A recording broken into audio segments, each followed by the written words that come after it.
नमस्कार दोस्तों, digital venture के इस यूट्यूब चैनल पे आपका स्वागत है। जैसा कि आप जानते हैं, इस चैनल पे हम आपको कुछ टेक्निकल ज्ञान की बातें बताते हैं और आज का हमारा टॉपिक है पीएनबी का कॉरपोरेट बैंकिंग कैसे इस्तेमाल करते हैं। पीएनबी नेट बैंकिंग की बात मैं कर रहा हूँ। उस नेट बैंकिंग में दो प्रकार का यूजर जनरली बैंक प्रोवाइड करता है। एक पर्सनल बैंकिंग होता है और दूसरा कॉरपोरेट बैंकिंग होता है। बहुत से लोगों का ये क्वेश्चन होता है कि कॉरपोरेट बैंकिंग में ऐड बेनिफिशियरी कैसे करते हैं या पैसा ट्रांजैक्शन कैसे करते हैं। पीएनबी के नेट बैंकिंग में वो चीज़ कई बार लोगों को ऑप्शन नहीं मिलता है। तो आज का ये जो वीडियो है, हम इसी समस्या के समाधान से संबंधित है। और PNB net banking corporate banking की बात मैं कर रहा हूँ। कॉरपोरेट बैंकिंग में ऐड बेनिफिशियरी कैसे करते हैं, दूसरे बैंक के किसी अकाउंट को पैसा कैसे भेजते हैं, या पीएनबी के ही सेम बैंक में जो अगर कोई अकाउंट है और उसे मुझे पैसा अपने अकाउंट से ट्रांसफ़र करना है तो वो कैसे करते हैं। इन सारी चीज़ों को हम यहाँ स्टेप बाय स्टेप समझेंगे। तो आइए सबसे पहले गूगल खोलते हैं। गूगल में मैं सर्च करूँगा पीएनबी नेट बैंकिंग। देखिए मैंने पहले सर्च कर रखा है, ये आ गया। अब ये जो साइट है वो पीएनबी इंटरनेट बैंकिंग का है। आप डायरेक्ट इसे भी टाइप कर सकते हैं netpnb.com। मैं यहाँ इसे क्लिक करता हूँ, नए टैब पे खोल लेता हूँ और नए टैब पे खोलने के बाद यहाँ रिटेल इंटरनेट बैंकिंग है, जिसे पर्सनल बैंकिंग भी कुछ लोग कहते हैं, और ये वाला कॉरपोरेट इंटरनेट बैंकिंग है। कॉरपोरेट इंटरनेट बैंकिंग जनरली जो फर्म होते हैं, इंटरप्राइजेज होता है या प्राइवेट लिमिटेड कंपनी होती है या एचयूएफ कंपनी होती है, तो उनको ये प्रदान किया जाता है। ये इंडिविजुअल नहीं होता है, किसी कंपनी के नाम पे ही होता है। तो ये कॉरपोरेट बैंकिंग को मैं यहाँ पर खोल लेता हूँ और यहाँ खोलने के बाद कॉरपोरेट आईडी और यूज़र आईडी है। और अगर आप इस वीडियो में इंटरेस्ट रखते हैं तो मैं ये मानता हूँ कि पीएनबी के आपके नज़दीकी ब्रांच से, जहाँ आपका कॉरपोरेट अकाउंट है, वहाँ से आपको कॉरपोरेट आईडी, यूज़र आईडी और नेट बैंकिंग का पासवर्ड तीनों उपलब्ध होगा।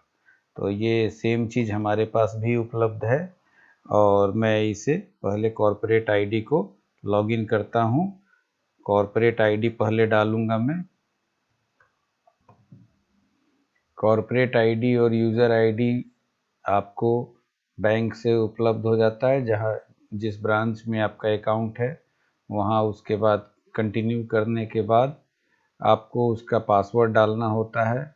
सेलेक्ट इमेज, जो आपने फर्स्ट टाइम जब लॉगिन करा होगा तो वहाँ आपने सेलेक्ट इमेज डाला होगा। ये सेलेक्ट इमेज बताता है कि आपने जो कॉरपोरेट आईडी और यूज़र आईडी डाला वो सही है।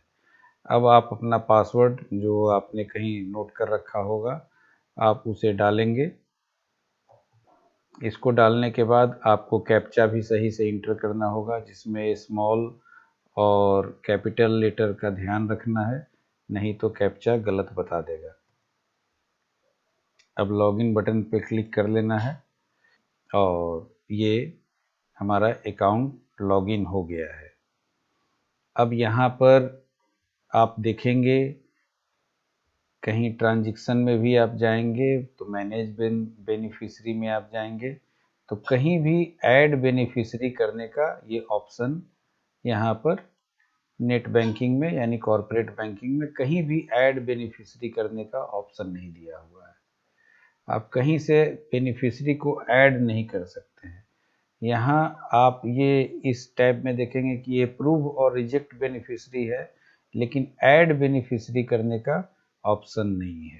अब जैसा कि हमें अपने अकाउंट से दूसरे अकाउंट में पैसा डालना है, लेकिन वो कहीं ऑप्शन दिख नहीं रहा है, तो उस ऑप्शन के शुरुआत के लिए सबसे पहले हमें पर्सनल सेटिंग में जाके सेट प्रेफरेंसेस को क्लिक करना है। सेट प्रेफरेंसेस में जा कर के डेट का फॉर्मेट जो है उसको रहने दीजिए। लैंग्वेज को इंग्लिश कर लीजिए या आप दूसरी भाषा भी कर सकते हैं। प्राइमरी अकाउंट नंबर में आपके पास 2 या 3 अकाउंट हो सकते हैं, तो जो अकाउंट नंबर जिससे आप ट्रांजैक्शन करते हैं या जिसमें आपका पैसा रहता है उसे सेलेक्ट कर लीजिए और एसएमएस लैंग्वेज को भी सेलेक्ट करके यहाँ कन्फर्म करके आप इसे अपडेट कर दीजिए। उसके बाद आप कॉर्पोरेट बैंकिंग में जाकर के सेट नंबर ऑफ बेनिफिशरीज को सेलेक्ट कर लीजिए। जैसा कि देख रहे हैं कि मैंने 100 सेलेक्ट कर रखा है, नंबर ऑफ बेनिफिशरीज मेरे 100 रहेंगे। आप चाहें तो इसे 50, 10, 20, 50, 100, 150 कुछ भी कर सकते हैं और उसे करके आप यहाँ पर अपडेट कर दीजिए। इसको अपडेट कर लेने के बाद आप दोबारा से कॉर्पोरेट बैंकिंग में जाइए और यूज़र मेंटेनेंस में जाइए। यूज़र मेंटेनेंस में जाने पे आपको एक ई यूज़र कॉर्पोरेट यूज़र आईडी बनाना होगा ताकि वहाँ से आप पैसा ट्रांसफ़र कर सकें। अभी जो आपने कॉर्पोरेट आईडी और यूज़र आईडी बनाया है ये आपका एडमिन यूज़र आईडी है, ट्रांजैक्शन यूज़र आईडी नहीं है। ट्रांजैक्शन यूज़र आईडी आपको एक नया क्रिएट करना होगा और उसके लिए आपको क्रिएट न्यू यूज़र पर क्लिक करना होगा। जब आप क्रिएट न्यू यूज़र पर क्लिक करेंगे तो ये एक नया यूज़र आईडी बनाने की प्रक्रिया है। आप जितना चाहें उतना यूज़र आईडी बना सकते हैं और उसे डिलीट भी कर सकते हैं। इसके लिए आप बिल्कुल वही तरीका अपनाएंगे जब आपने फर्स्ट टाइम लॉगिन करा होगा। आप अपना फर्स्ट नेम, सेकंड नेम, उसके बाद ब्रांच कोड जिस ब्रांच से आपका है ये तो ऑटोमेटिक ले लेता है। यहाँ यूज़र प्रोफाइल में एक चीज़ ध्यान देने का है, यहाँ 2 ऑप्शन है, एक सी यूज़र और एक सी व्यू। सी व्यू में आप केवल ट्रांजैक्शन को देख सकते हैं और जो भी आपके बैलेंस है और चीज़ों को देख सकते हैं। लेकिन अगर सी यूज़र आप करते हैं तो उसमें आप ट्रांजैक्शन कर भी पाएंगे, यानी ये मेन चीज़ है और सी व्यू लिमिटेड चीज़ है। तो हम सी यूज़र को करेंगे, सी यूज़र, ताकि मुझे ट्रांजैक्शन करना भी है और फर्दर उसको देखना भी है। सिचुएशन को कुछ भी कर लीजिए, कोई दिक्कत नहीं है। Choose customer ID SS full SS रहेगा क्योंकि लिमिटेड एसएस हमें नहीं करना है, हमें सब चीज़ पूरी तरह चाहिए। एड्रेस वगैरह पहले ले चुका है। एड्रेस टाइप को जो है कम्युनिकेशन एड्रेस कर दीजिए, ये सब मैंडेटरी कॉलम नहीं है। Mobile number, please inter your mobile number with country code. तो आप देख रहे हैं कि पहले 91 लिखने के बाद मोबाइल नंबर देना है, ये एक मैंडेटरी कॉलम है, इसको हम यहाँ पर डाल देंगे। मोबाइल नंबर आप इसको डालिए, ये आपका मोबाइल नंबर आ जाएगा, लेकिन कंट्री कोड भी यहाँ पर देना है साथ में। फैक्स नंबर, ईमेल आईडी आपका ऑलरेडी है, आप इसे कंटिन्यू कर लीजिए। अब आप देख रहे हैं कि ये सारा डेटा आपने जो भरा है वो सारा यहाँ पर आ गया। अब कॉर्पोरेट यूज़र आईडी उसने ले लिया है। एक ओटीपी आप इस कॉर्पोरेट यूज़र आईडी को कहीं मेंशन कर लीजिए। ये आपका नया कॉर्पोरेट यूज़र आईडी है जिसे हम कहीं मेंशन कर लेते हैं। कहीं नोट कर लेने से अच्छा होता है, बाद में आपको ये परेशानी नहीं होगी। अब जो ओटीपी आपके मोबाइल पे आया है इस ओटीपी को आप यहाँ पर फिलअप कर दीजिए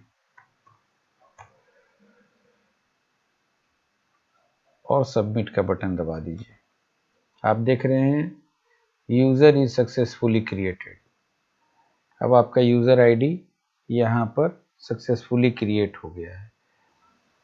आप देख रहे हैं हमने अभी जो नया यूज़र आईडी बनाया वो मुझे दिख रहा है। अब इसके लिए हम एक पासवर्ड क्रिएट करेंगे। जैसा कि मैंने बताया कि ये पासवर्ड जब आप फर्स्ट टाइम लॉगिन करेंगे तो ये फिर से आपको रीसेट करना पड़ेगा। यहाँ पर लॉगिन पासवर्ड और ट्रांजैक्शन पासवर्ड दोनों मुझे फिर से बनाना है। तो पहले मैं लॉगिन पासवर्ड लिख लेता हूँ, उसके बाद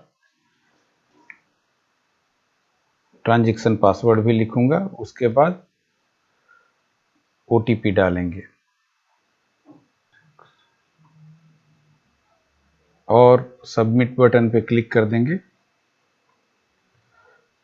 आप देख रहे हैं पासवर्ड सेट सक्सेसफुली हो चुका है और हमारा पासवर्ड भी क्रिएट किया जा चुका है।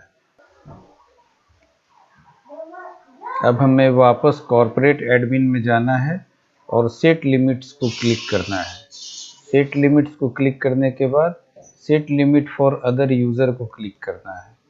इसके बाद हमें लुकअप को क्लिक करना है और लुकअप को क्लिक करने के बाद ये जो नया कॉर्पोरेट यूज़र आईडी मैंने क्रिएट किया है ये ऑलरेडी सेलेक्टेड है। इसी को यहाँ सेलेक्ट बटन दबाना है। सेलेक्ट बटन दबाने के बाद आप देखेंगे कि अब यहाँ पर हमारा overall limit for all transaction करने के लिए बोल रहा है। अब यहाँ आप वही अमाउंट भरेंगे दोस्तों जो आप जब अकाउंट बैंक में आपने खोला था तो उस वक्त आपने जो अमाउंट भरा था वो अमाउंट। मैंने यहाँ पर 10 लाख भरा था, तो आप देख सकते हैं मैंने 10 लाख भर दिया है सर। और number of maximum transaction in a day को आप कुछ भी भर सकते हैं, मैं 100 भर देता हूँ। उसके अलावा अब आपको इंडिविजुअल सब के बारे में पूछ रहा है कि नेफ्ट ट्रांजैक्शन का आपका लिमिट क्या है। तो नेफ्ट ट्रांजैक्शन का लिमिट भी मैं मैक्सिमम 10 लाख ही भर देता हूँ। With in PN number of transaction आप कितना चाहते हैं पर डे, तो मैं 20 भर देता हूँ। ये आप कुछ भी भर सकते हैं। विद इन पीएनबी ट्रांजैक्शन को भी मैं 10 लाख भर देता हूँ। इसको भी मैं 20 कर देता हूँ। आरटीजीएस ट्रांजैक्शन को भी मैं 10 लाख कर देता हूँ क्योंकि ये मेरे 10 लाख का लिमिट है।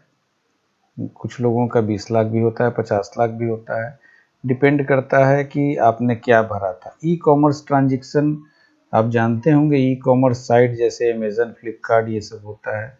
वहाँ पर अगर आप कुछ ट्रांजैक्शन करना चाहते हैं, इसका मैक्सिमम लिमिट 5 लाख ही होता है, तो आप 5 लाख ही भरेंगे।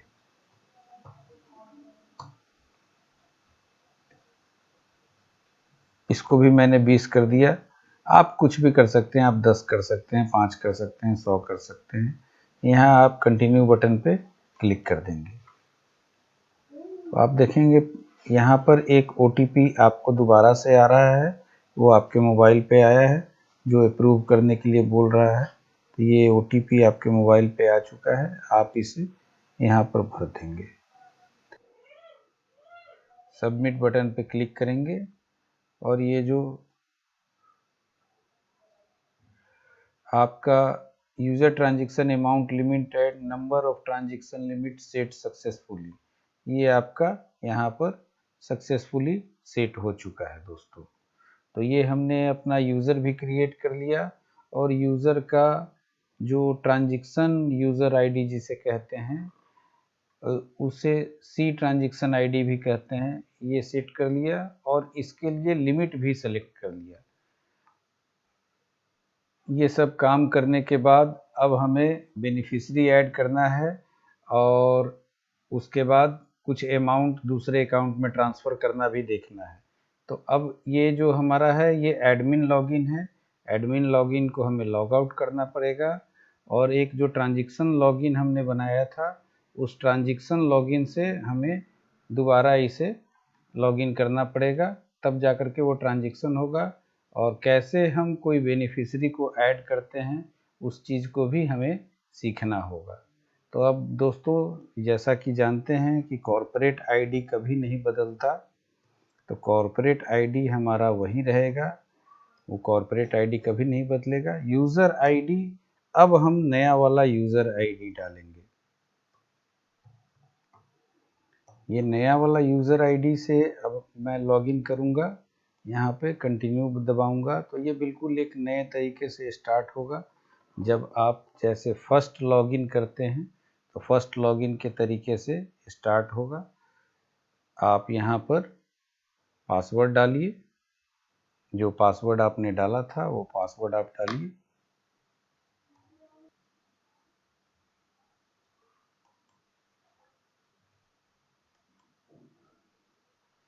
आप देख रहे हैं दोस्तों, ये ऐसे खुला जैसे जब फर्स्ट टाइम आपने नेट बैंकिंग पीएनबी का लॉगिन करा होगा, तो बिल्कुल उसी प्रकार से टर्म कंडीशन को आपको यहाँ पर सारे टर्म कंडीशन को एकदम बिल्कुल आप नीचे चले जाइए और नीचे जा कर के एग्री बटन पे आप क्लिक कर दीजिए।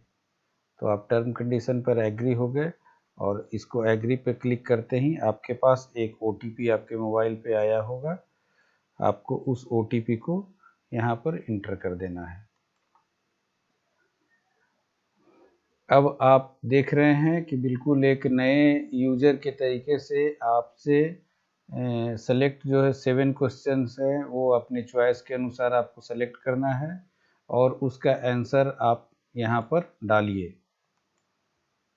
तो आप चाहें तो 7 क्वेश्चन सेलेक्ट कर लीजिए, कोई भी 7 क्वेश्चन। आप चाहें तो सातों क्वेश्चन का अलग अलग आंसर दे सकते हैं या एक ही आंसर, कुछ भी आप आंसर लिख लीजिए और उसको सातों क्वेश्चन में का आंसर आप बना दीजिए। केवल आपको याद रखना है कि आपने क्या आंसर डाला था। उससे है क्या कि कभी आप अगर आप भूल जाते हैं तो वैसे केस में आपसे ये क्वेश्चन का आंसर पूछेगा और आप पासवर्ड वहाँ से रीसेट कर सकते हैं। इसको करने के बाद आप बिल्कुल नीचे चले आएँ और नीचे आकर रजिस्टर बटन पे आप क्लिक कर दें। अब आपसे कोई फ्रेज डालने के लिए कह रहा है, कुछ भी आप डाल सकते हैं। कोई इमेज आप सेलेक्ट कर सकते हैं जो आपको पसंद हो, वो कोई भी इमेज आप चाहें तो इसे चेंज कर लीजिए। फूड और ब्रेवरेज कर लीजिए। फूड और ब्रेवरेज में से कुछ भी आप सेलेक्ट कर सकते हैं। मुझे चॉकलेट बहुत पसंद है इसलिए मैं चॉकलेट सेलेक्ट कर लेता हूँ।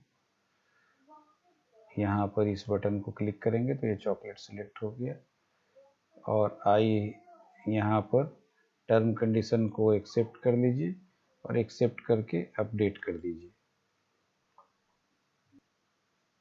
Image and phrase are mandatory, तो यहाँ कुछ लिख दीजिए।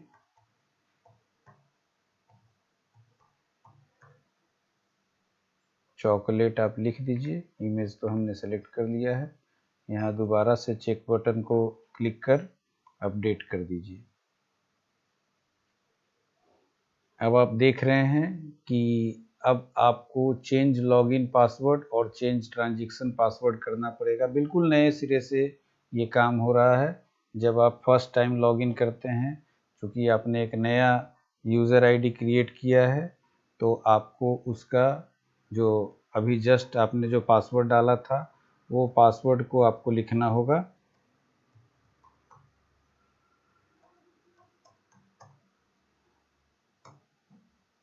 और एक नया पासवर्ड बना लेना होगा।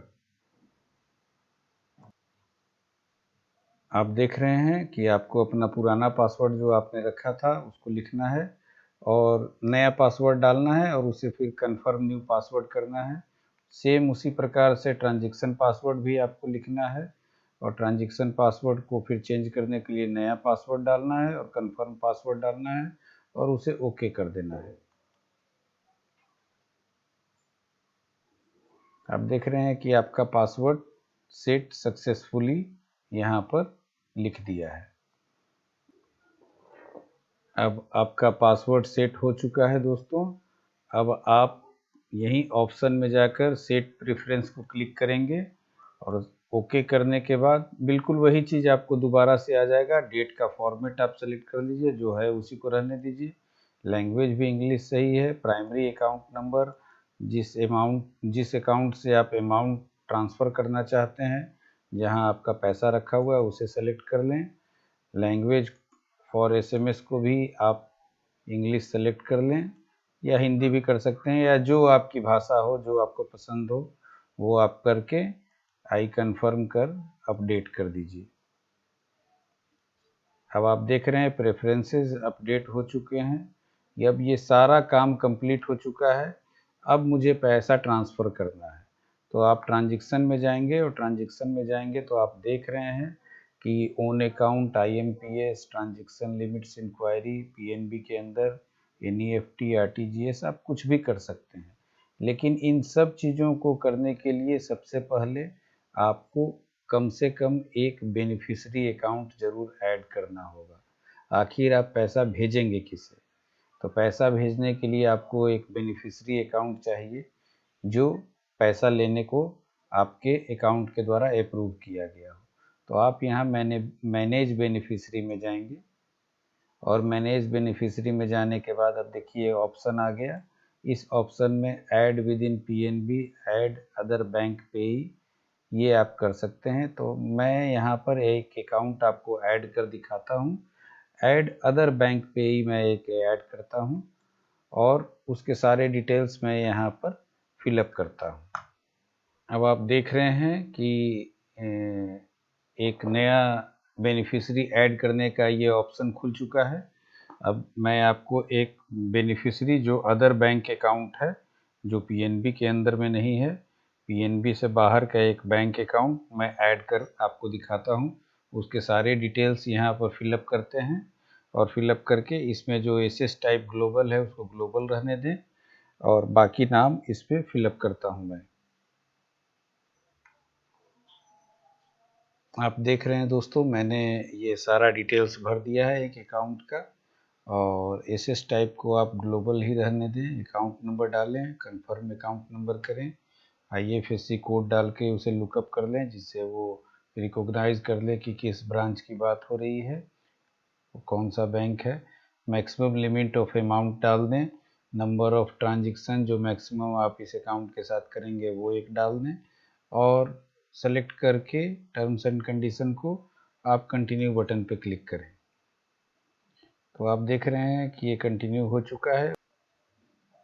अब यहाँ हमें ट्रांजैक्शन पासवर्ड डालना है। तो ट्रांजैक्शन पासवर्ड अभी जस्ट हमने बनाया था।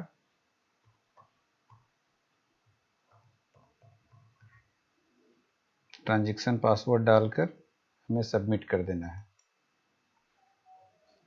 आप देख रहे हैं कि beneficiary addition, waiting for corporate user approval, reference ID इतना इतना, यानी कि ये बेनिफिशियरी तो ऐड हो गया, लेकिन जो इसे आपके पास जो कॉर्पोरेट आईडी है और जो कॉर्पोरेट यूज़र आईडी जो आपको बैंक से मिला था उससे आप दोबारा से लॉगिन करेंगे और लॉगिन करने के बाद इस बेनिफिशियरी को जो आपने ऐड किया है उसे वहाँ से आपको अप्रूव करना होगा।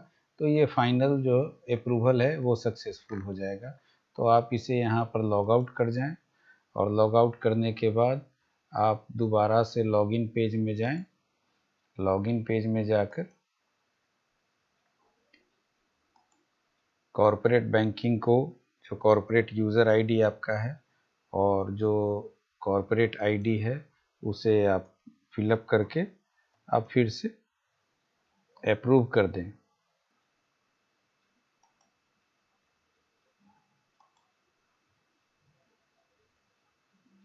आप देख रहे हैं कि अब हमने कॉर्पोरेट आईडी से लॉगिन कर लिया है। आप यहाँ से अप्रूव / रिजेक्ट बेनिफिशियरी को क्लिक कर सकते हैं और क्लिक करने के बाद मैनेज बेनिफिशियरी में व्यू अप्रूव क्यू को आप क्लिक कीजिए। तो यहाँ पर आप ओके करने पर ये आपको दिखाई देगा जो अभी हमने यहाँ पर एक बेनिफिशियरी को ऐड करा था। आप यहाँ से अप्रूव कर सकते हैं। आप चाहें तो ट्रांजैक्शन में जाकर मैनेज बेनिफिशियरी को क्लिक कर भी इसी जगह पर आ सकते हैं। तो हम यहाँ पर इसे अप्रूव कर देंगे। डिटेल सारा सब आ चुका है और OTP वेरिफिकेशन के लिए हमारे मोबाइल पे आ चुका है। OTP को फिलअप करेंगे और सबमिट बटन दबा देंगे। अब आप देख रहे हैं कि बेनिफिशियरी अप्रूव सक्सेसफुली, यानी हमारा ये इस अकाउंट में हमने एक बेनिफिशियरी ऐड कर लिया है और अब इस बेनिफिशियरी को मैं कुछ अमाउंट भेजकर भी मैं आपको दिखाता हूँ कि ये पैसा कैसे ट्रांसफ़र करते हैं किसी भी बेनिफिशियरी को कॉर्पोरेट बैंकिंग में पंजाब नेशनल बैंक के नेट बैंकिंग से।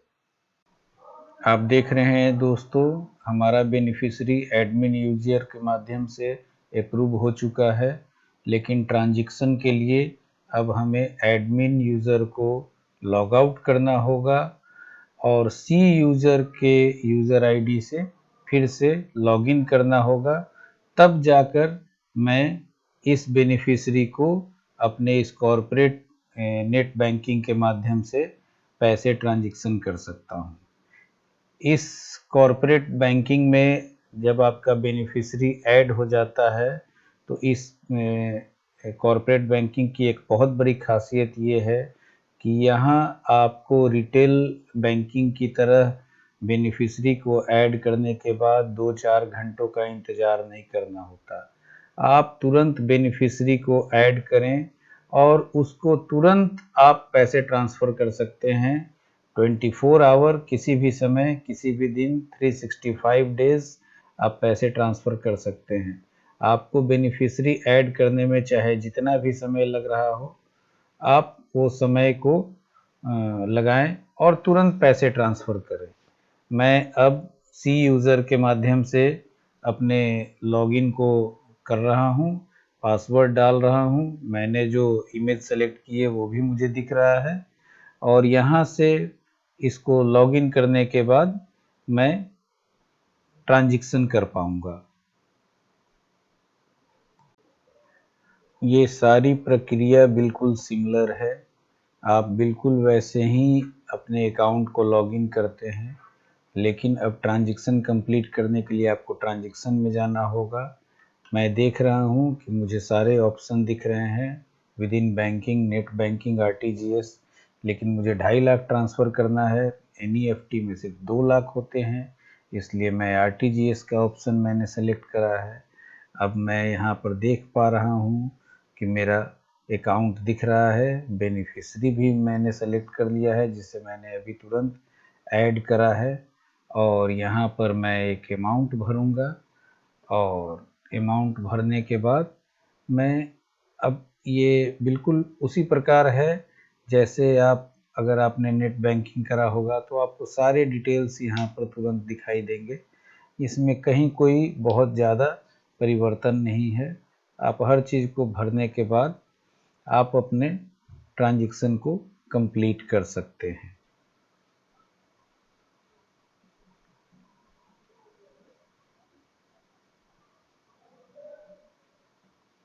आप यहाँ कंटिन्यू का बटन दबाएं। कंटिन्यू का बटन दबाने के बाद आपके सारे डिटेल्स आपको एक दोबारा से फिर दिखेंगे और यहाँ पर आपको पहले ट्रांजैक्शन पासवर्ड डालना होगा, जो ट्रांजैक्शन पासवर्ड आपने सी यूज़र को क्रिएट करते वक्त जनरेट करा था और मोबाइल पे आपके ओटीपी भी जाएगा। इस ओटीपी को आपको यहाँ पर डालना होगा। ये बिल्कुल आसान प्रक्रिया है दोस्तों और यहाँ पर आप सबमिट का बटन क्लिक करें। सबमिट का बटन क्लिक करते ही आप देखेंगे कि आपका ट्रांजैक्शन कंप्लीट हो जाएगा।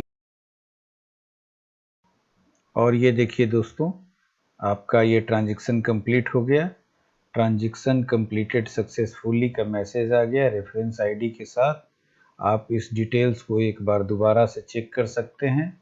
आपका ट्रांजैक्शन कंप्लीट हो चुका है और बिल्कुल इसी समय में ये अमाउंट आपके बेनिफिशियरी के अकाउंट में क्रेडिट हो चुका है।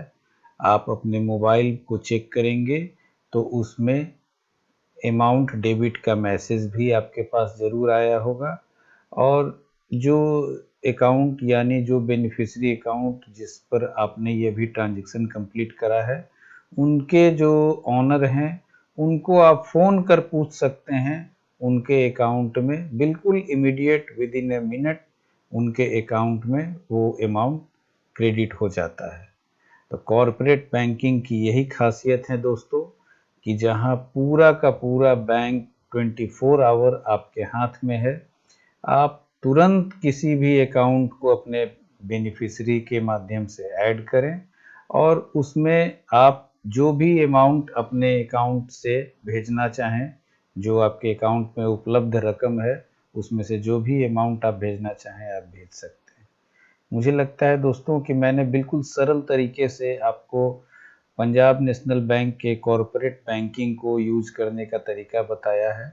अगर आप भी पंजाब नेशनल बैंक के ग्राहक हैं और उसमें विशेष तौर पे कॉरपोरेट बैंकिंग के ग्राहक हैं तो ये वीडियो बिल्कुल आपके काम का है।